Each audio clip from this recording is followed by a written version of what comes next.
안녕하세요. 저는 70을 넘긴 정순이라고 합니다.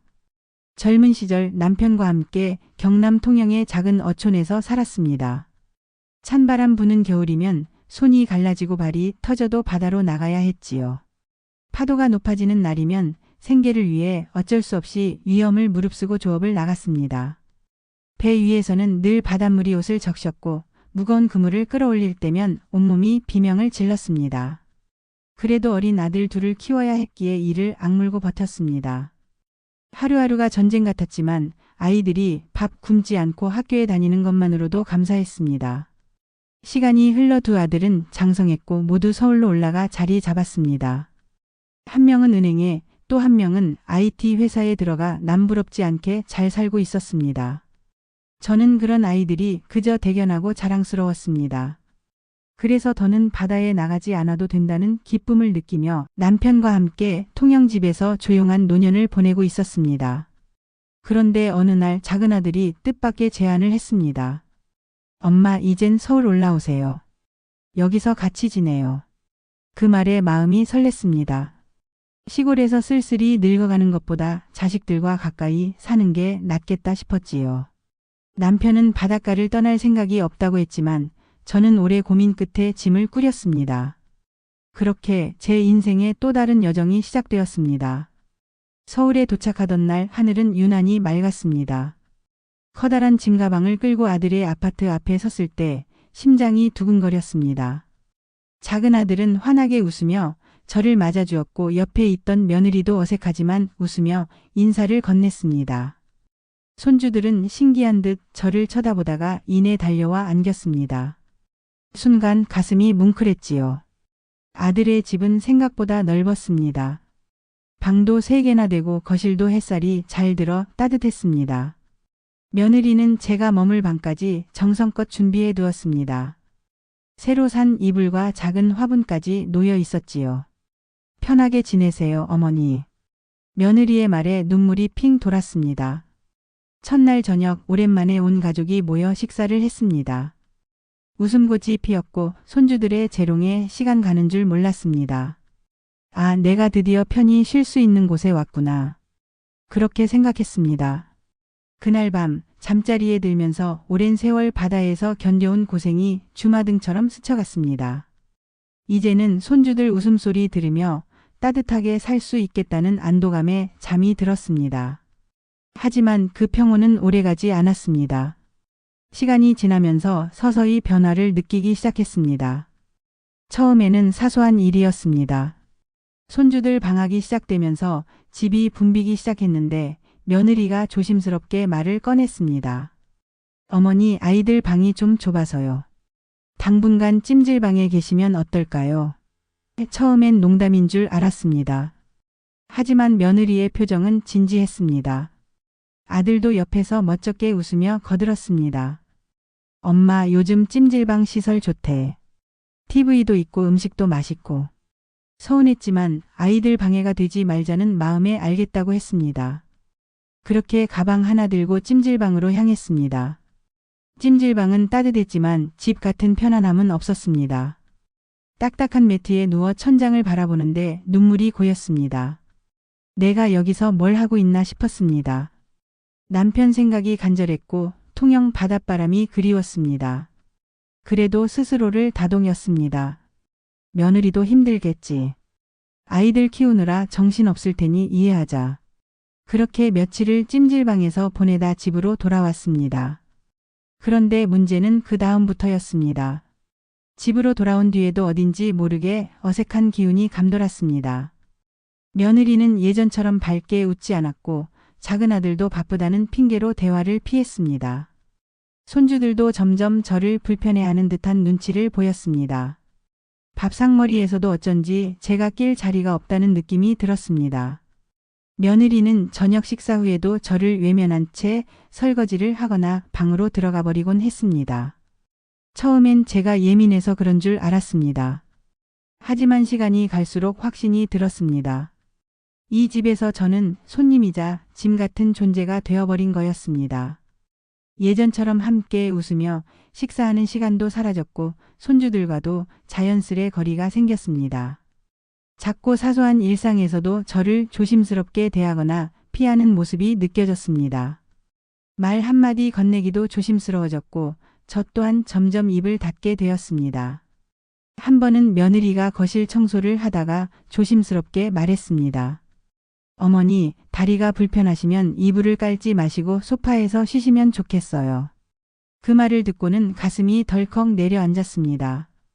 소파에서 눈치 보며 지내야 하는 신세가 된 겁니다. 저도 모르게 집안 구석으로 몸을 숨기듯 움직이게 되었고 숨조차 편히 쉴 수 없었습니다.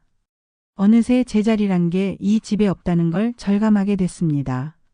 그저 불편한 짐처럼 여겨지는 존재가 되어버린 기분이었습니다. 며칠이 지나고 집안의 어색함은 더 심해졌습니다. 하루 종일 집에 있어도 누구 하나 저를 불러주지 않았습니다. 점심시간이 되어도 어머니 같이 드세요 하는 말 한마디가 없었습니다. 혼자 조심스럽게 부엌에 가서 밥을 퍼먹고 다시 방으로 돌아오는 게 일상이었습니다. 낮에는 창밖만 바라보다가 저녁이 되어도 아무도 저를 찾지 않았습니다. 손주들도 저를 슬쩍 피해 다녔습니다. 벽에 걸린 가족 사진 속 웃고 있는 제 모습이 너무나 낯설게 느껴졌습니다. 한때는 이 아이들을 위해 손이 터져가며 물질을 했고 파도 치는 겨울바다를 견뎠건만 지금은 이 집에서 존재조차 없는 사람이 되어 있었습니다. 손주들 방학이 끝나고 학교를 다니기 시작하면서 며느리는 더 노골적으로 불편함을 드러냈습니다. 작은 아들도 퇴근 후 집에 오면 피곤하다며 제게 인사조차 건네지 않을 때가 많아졌습니다. 그런 모습을 보면서도 아무 말 못하고 가슴속으로 삼켰습니다. 하루에도 수십 번 스스로를 다독였습니다. 그래, 며느리도 힘들겠지. 애 키우고 살림하느라 정신없을 거야. 그렇게 애써 이해하려 했지만 점점 마음이 메말라갔습니다. 사랑받고 싶었던 게 아니라 그저 사람 대접을 받고 싶었을 뿐이었습니다. 그러던 어느 날 결국 참아왔던 감정이 터지고 말았습니다. 그날따라 몸이 몹시 아팠습니다. 찜질방에서 자고 지낸 날씨 탓인지 관절도 쑤시고 머리까지 지끈거렸습니다.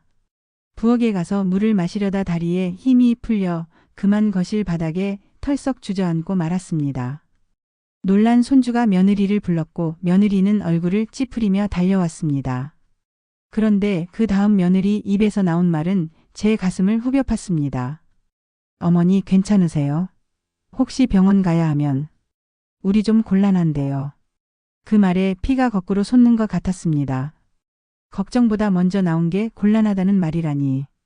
작은 아들도 부랴부랴 나왔지만 미안한 기색보다 곤란하다는 눈치가 역력했습니다. 결국 저는 일어나 웃으며 괜찮다고 했습니다. 아이들 앞에서 눈물 보이기 싫어서 억지로 웃었지만 방으로 돌아오자마자 무너져 내렸습니다. 침대에 엎드려 소리 죽여 울었습니다. 그동안 견디고 또 견뎠던 외로움, 서러움, 서운함이 한꺼번에 터져버린 밤이었습니다. 그렇게 울다 잠든 다음날 아침 저는 결심했습니다. 더 이상 이 집에 머물지 않겠다고. 다음날 아침 햇살이 스며드는 방 안에서 저는 조심스럽게 일어났습니다. 몸도 마음도 무거웠지만 마음속 결심은 단단했습니다. 더 이상 이 집에서 상처받으며 지낼 이유가 없다고 생각했습니다. 작은 캐리어 하나를 꺼내고 옷까지 몇 벌을 차곡차곡 접어 넣었습니다.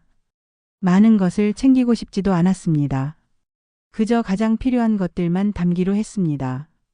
손주가 어리둥절한 얼굴로 방 문을 열어 저를 쳐다봤지만 저는 애써 웃으며 할머니 잠깐 다녀올게라고 말했습니다. 아이는 무슨 말인지 몰라 고개를 갸웃했지만 저는 더 설명할 힘도 없었습니다. 며느리와 작은 아들은 거실에 앉아 무심하게 핸드폰을 보고 있었습니다. 제가 짐을 꾸리는 모습을 보면서도 별다른 말이 없었습니다. 그 무심함이 오히려 저를 더욱 단단하게 만들었습니다. 현관문을 열기 전 잠시 뒤를 돌아봤습니다. 이 집에서 웃고 울던 시간들이 주마등처럼 스쳐 지나갔습니다. 하지만 미련은 없었습니다. 사랑받지 못하는 곳에 남아있을 필요는 없다고 스스로를 다독였습니다. 슬그머니 문을 닫고 나왔습니다. 차가운 바람이 얼굴을 스쳤지만 오히려 마음은 후련했습니다. 아프고 서운한 기억은 그곳에 두고 저는 저만의 길을 걷기로 했습니다. 이젠 누군가의 눈치를 보지 않고 내 삶을 살기로 다짐했습니다. 손에 든 작은 캐리어 하나를 끌고 저는 친정집으로 향했습니다. 어릴 적부터 봄이면 매화꽃이 흐드러지게 피던 그 마을, 시간이 흘러도 변치 않은 풍경이 저를 반겨주었습니다. 오래된 담벼락 너머로 어머니의 웃음소리가 들리는 듯 했습니다. 그러나 지금은 부모님 모두 세상을 떠나시고 빈집만 남아 있었습니다. 눈물이 왈칵 쏟아질 것 같았지만 꾹 참았습니다. 집 앞에 다다르자 마을 어르신 한 분이 저를 알아보고 다가오셨습니다. 오랜만이네. 어디서 이렇게 고생했어? 따뜻한 한마디에 그간 꾹 눌러 참았던 서러움이 또 올라왔지만 저는 겨우 웃으며 인사했습니다. 빈집 문을 열고 들어가자 먼지 쌓인 가구들이 저를 맞이했습니다. 전기도 끊긴 채 차가운 공기가 감돌았지만 마음만은 오히려 편안했습니다. 이곳에서 다시 시작하겠다고 마음을 먹었습니다. 닦고 쓸고 하나하나 정리하면서 내 삶도 정리하는 기분이 들었습니다. 비록 누추한 시작이지만 남 눈치 보지 않고 숨 쉴 수 있는 나만의 공간이 있다는 것이 얼마나 큰 위로가 되는지 새삼 깨달았습니다. 그렇게 저는 친정집에서 새로운 삶을 시작하게 되었습니다. 친정집으로 돌아온 후 모든 것이 처음부터 다시 시작하는 기분이었습니다. 물을 끓여 먹는 일부터 장을 보러 가는 일까지 사소한 것 하나하나를 스스로 해야 했습니다. 몸이 힘들긴 했지만 마음은 그 어느 때보다 가벼웠습니다. 아침이면 마당에 내려앉은 이슬을 바라보며 커피 한 잔을 마셨습니다. 조용한 풍경 속에서 듣는 새소리가 그렇게 고마울 수가 없었습니다. 동네 어르신들과 장터에서 마주치면 소소한 안부를 묻고 때로는 함께 밥 한 끼 나누기도 했습니다. 누군가의 눈치를 보거나 숨죽일 필요 없는 삶, 그 소박한 자유가 제게는 너무나 소중했습니다. 손주들 생각이 나지 않은 건 아니었습니다. 작은 아들과 며느리, 손주들 얼굴이 떠오를 때면 가슴이 저릿했지만 그리움조차도 이제는 조용히 품기로 했습니다. 하루하루를 성실히 살아가는 것, 내 자신을 소중히 여기며 사는 것, 그것만으로도 충분하다고 생각했습니다. 이제야 비로소 알 것 같았습니다. 나를 지키는 삶이 얼마나 소중한지를. 그리고 그렇게 조금씩 다시 웃을 수 있게 되었습니다. 혹시 이 영상을 보고 계신 분들 중에도 저처럼 외로움 속에 아파하고 계신 분이 있다면 꼭 전하고 싶은 말이 있습니다. 누군가에게 사랑받지 못한다고 해서 내 인생까지 포기할 이유는 없습니다. 우리는 이미 충분히 소중하고 이미 충분히 사랑받아 마땅한 사람들입니다. 때로는 혼자가 되는 것이 두렵기도 하고 상처를 주는 사람들을 떠나는 것이 쉽지 않을 수도 있습니다. 하지만 기억해 주세요. 자신을 소중히 여기는 것이야말로 진정한 용기입니다. 저는 늦게나마 그 사실을 깨달았고 지금은 매일을 감사하며 살아가고 있습니다. 이 사연이 누군가의 작은 위로가 되기를, 그리고 당신의 삶에도 다시 따뜻한 햇살이 스며들기를 진심으로 바랍니다. 끝까지 들어주셔서 정말 감사합니다. 혹시 비슷한 경험이 있거나 나누고 싶은 이야기가 있다면 댓글로 남겨주세요. 우리는 서로의 이야기를 통해 또 다른 힘을 얻을 수 있으니까요. 구독과 좋아요도 잊지 마시고 부탁드립니다.